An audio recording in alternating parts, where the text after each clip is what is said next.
مر جائے جو فرزند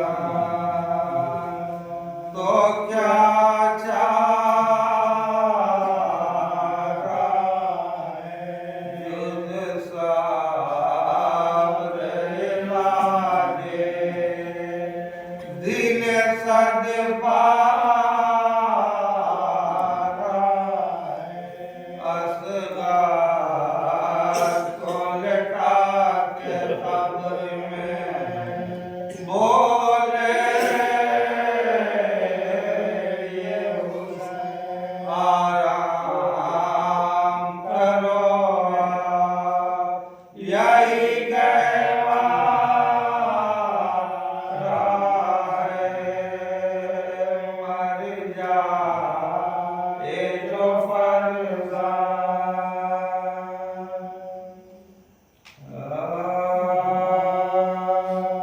کہتی تھی سکینہ گھر کا جلنا دیکھا ماں بہنوں کا بلوے میں نکلنا دیکھا زندہ میں گئی اور تماچے کھائے اس 4 برس کے سین میں کیا کیا دیکھا کہتی تھی سکینہ فاتحہ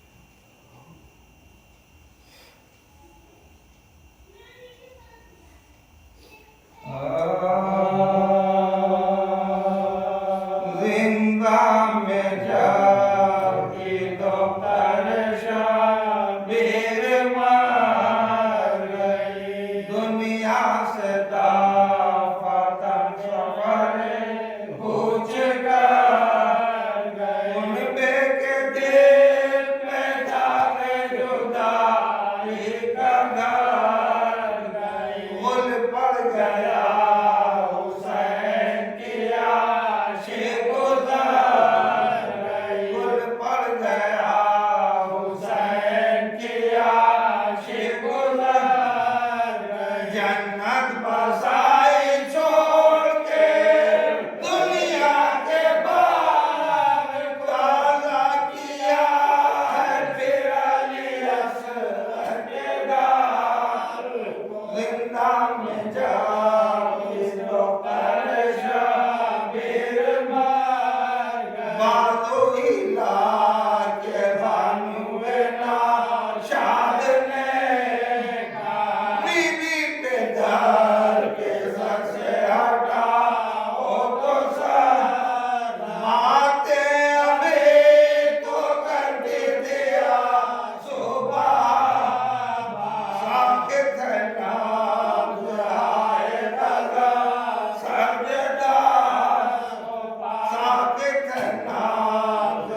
لا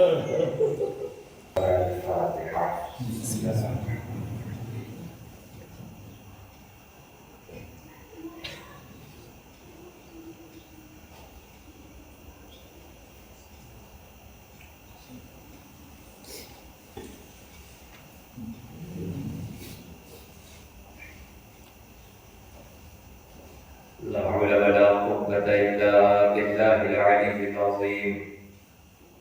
أعوذ بالله من الشيطان اللعين الرجيم. بسم الله الرحمن الرحيم.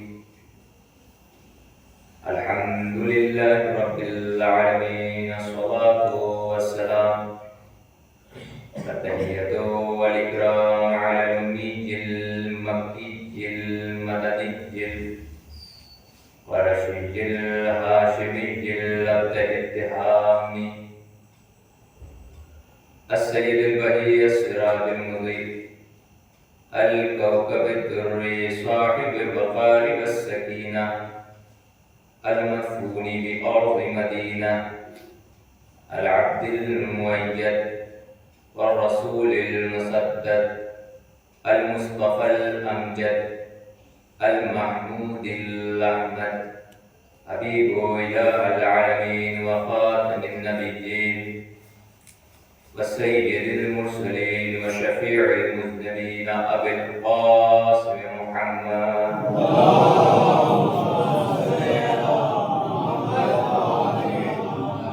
وعلى أهل بيته الطيبين الطاهرين المعصومين المظلومين المنتخبين. أما بعد فقد قالت فاطمة سلام الله عليها: اعلموا أني فاطمة وأبي محمد صلى الله عليه وآله وسلم سبقكم.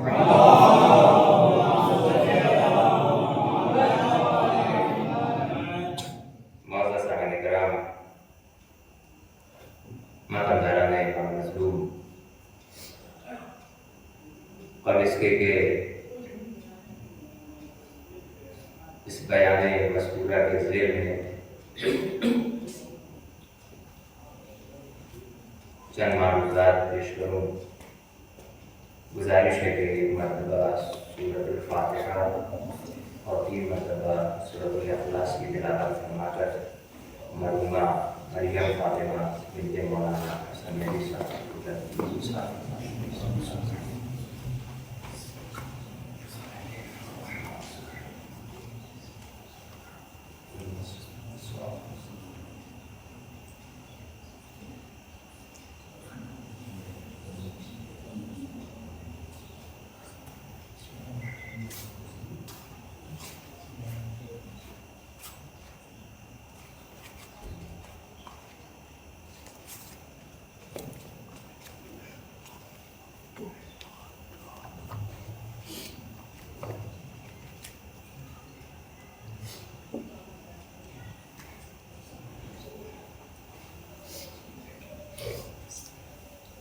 مرحومہ کے درجات درجات کے لیے دل کا صدا پڑھتا ہوں.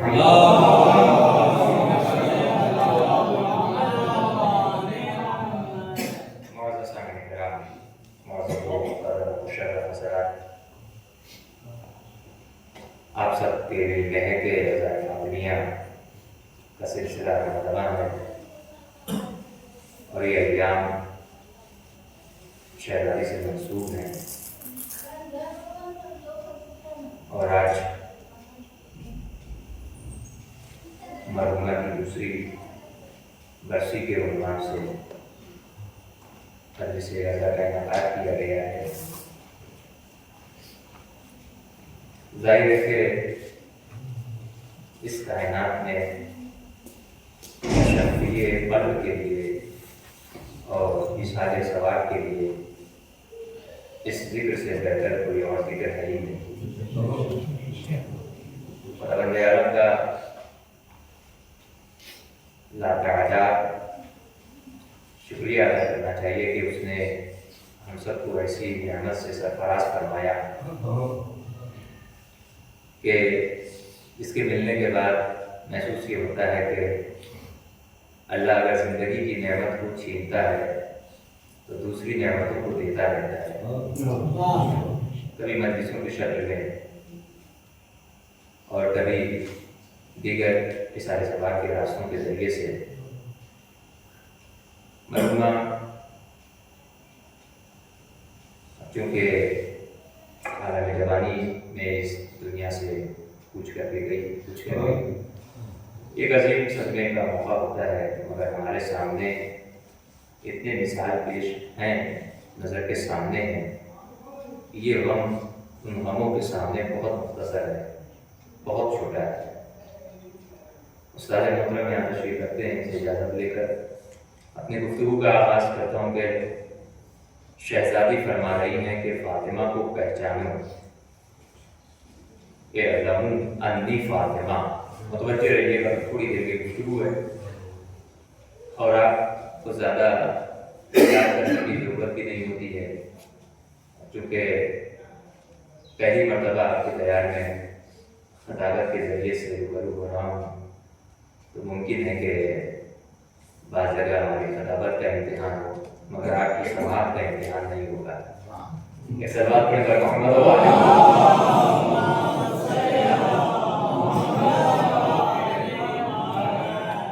تھوڑا سا ساتھ میں رہیے گا، یہ گفتگو ہے، شاید کہیں موقع پہ گفتگو ثقیل ہو، اس کو آسان کرنے کی کوشش بھی رہے گی۔ شہزادی فرما رہی ہیں اعلموا انی فاطمہ، جان لو کہ میں فاطمہ ہوں۔ دربار میں لوگوں کے سامنے، یعنی شہزادی نبی کی امت کو بتا رہی ہیں کہ مجھے بھولنا مت۔ اچھا، ایک بات یہ بھی ہے کہ ممکن ہے کہ شہزادی کے بعد کوئی کہہ دے کہ ہم فاطمہ کو نہیں جانتے تھے۔ اس کے سامنے اتنی مثالیں ہیں کہ رسول کسی کے دروازے پر آ کر سلام کرتے تھے تو وہ فاطمہ کے دروازے کے علاوہ کوئی اور نہیں تھا۔ شہزادی اگر گھر میں موجود ہیں تو روایتیں ملتی ہیں کہ جب رسول آتے تھے تو شہزادی کے ہاتھ کا بوسہ لیتے تھے، یا کبھی شہزادی آتی تھی تو رسول کھڑے ہو جاتے تھے اور شہزادی کی طرف دوڑ پڑتے تھے۔ فرشتے کس در پہ آ رہے ہیں سب کو معلوم ہے، روٹیاں کس در سے جا رہی ہیں اور کس در پہ آ رہی ہیں ہر ایک کو معلوم ہے، لیکن پھر بھی ہے کہ کوئی کہہ سکتا ہے کہ ہم نے دیکھا نہیں، ٹھیک ہے آنکھوں پہ پہرے بٹھائے جاتے ہیں، مگر تمہارے ساتھ مشکلیں یہ ہیں کہ تم کانوں پہ بھی پہرا لگا لیتے ہو جب کام کی باتیں ہوتی ہیں۔ وہ آپ کے سامنے مثالیں ہیں۔ نبی کے بزم کی بات ممکن ہے نہ دیکھ سکے کہ علی کو پہلو میں بٹھا رہے ہیں، کسی کو پہلو سے اٹھا رہے ہیں، تو غدیر کے میدان میں تینوں منظر کو پیش کر دیا ہے، دکھا کے بھی، اٹھا کے بھی اور سنا کے بھی، تینوں منظر کو ایک جگہ جمع کر دیا، تینوں منظر کو ایک جگہ جمع کر دیا۔ اس خاندان کا ایک دستور رہا ہے، آپ اگر روایتوں کو اٹھا کر دیکھیں گے تو آپ کو بہت ساری حدیثیں امام سے مل جائیں گی، جو امام اپنے آپ کو پہچانوا رہے ہیں، اپنے آپ کو پہچانوا رہے ہیں۔ شہزادی نے بھی یہی کیا، یا ایک ہے وہ دوسرے کو پہچانوا رہا ہے، جیسے مسجد نبوی جو ہے وہ نمازیوں سے چھلک رہی ہے، ہر کوئی ہمدن گوش ہے کہ نبی کچھ بولیں تو ہم سنیں، سب کی جو جنبشیں سماعت ہے یا گوش سماعت کی جو جنبشیں ہیں وہ بتا رہی ہیں کہ یہ مشتاق ہیں نبی کے خلافت کے، لیکن مشیت کچھ اور کروانا چاہ رہی ہے نبی سے، مشیت کچھ اور کروانا چاہ رہی ہے۔ وہ یہ ہے کہ سامنے سے بچہ آیا، اس کا پاؤں جو ہے وہ الجھا، عنقریب تھا کہ وہ زمین پہ آئے، نبوت نے منبر چھوڑا، امامت کو جا کے تھاما، اپنی آغوش میں رکھا، منبر پہ آ کے پھر تشریف لے آئے، منبر پر آنے کے بعد پھر کہا ہذا حسین فاعرفوہ، یہ حسین ہے اسے پہچان لو، یہ حسین ہے اسے پہچان لو، کیونکہ حسین جس منزل کا ہے، حسین جس معراج کے ہے، اسی معراج کا پہچانوانا والا بھی چاہیے۔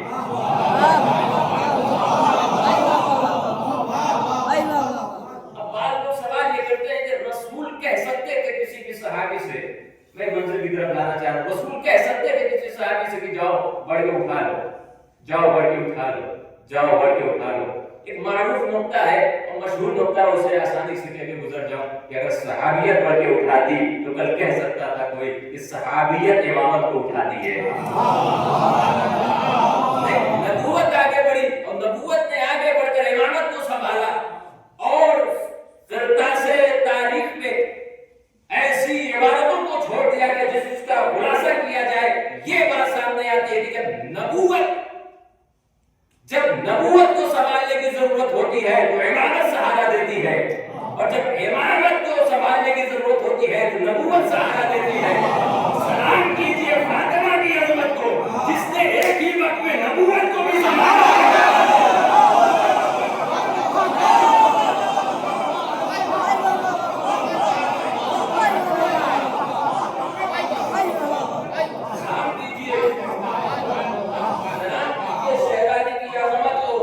شہزادی کی رفعت کو، شہزادی کی فضیلت کو، شہزادی کے آستانے کو، شہزادی کے در کو، شہزادی کے وجود کو، شہزادی کے نور کو سلام کیجئے کہ آپ کو ایسی شہزادی ملی ہے کہ جس نے 18 سال میں وہ کارنامے کر دیے کہ غالباً فرانس کی کسی رائٹر نے کہا تھا کہ شہزادی کے بارے میں لکھنے کے لیے ایک بات بھی نہیں ہے. اللہ جانے وہ کون سی آنکھوں سے دیکھ رہا تھا اور کون سی آنکھوں سے پڑھ رہا تھا جس کی گفتگو صحیفہ فاطمیہ کی شکل میں ہو اور جس کو وقت کا امام آئیڈیل بنائے.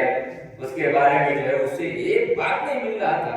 جب یہ شور اٹھا تو پھر ایران سے مصنفوں نے، مؤلفوں نے، مترجموں نے، قلمکاروں نے، اہل قلم حضرات نے قلم کو اٹھایا اور اتنی کتابیں لکھ دی صرف نام فاطمہ پر.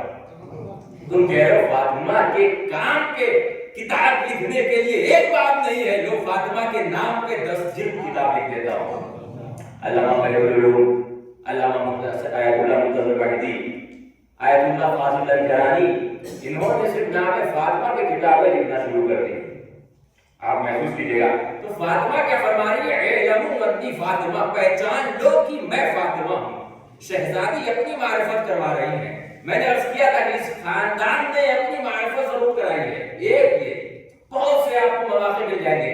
ایک موقع اور ہے. اس خاندان کا دستور یہ رہا ہے کہ یہ اپنے شجروں کی بھی بات ضرور کرتا تھا. آپ کہیں گے کہ اس میں شجرے کی بات کہاں سے ہے؟ جی ہاں، شجرے کی بات اس زمانے میں ہر موقعیت پہ آ جاتی تھی. اس لیے شہزادی نے جو کہا کہ اعلموا انی فاطمہ، پہچان جو کہ میں فاطمہ ہوں، تو بھی تھوڑی دیر کے بعد کہا وہ ابی محمد، اور میرے باپ کا نام محمد ہے. متوجہ میں ایک بات کہوں، آج کے زمانے میں 1400 سال پہلے عہدے کی کوئی ویلیو نہیں تھی، رتبے کی کوئی ویلیو نہیں تھی. 1400 سال پہلے شجرے کو بہت اہمیت دی جاتی تھی، خاندان کو بہت اہمیت دی جاتی تھی. فلاں خاندان سے تعلق رکھتا ہے، جھک کر سلام کریں گے. فلاں خاندان والا آ رہا ہے، اس کی بات کو تسلیم کریں گے. فلاں خاندان والا آ رہا ہے، اس کی بات. اب آج کے زمانے میں یہ اپنا مشاہدہ ہے.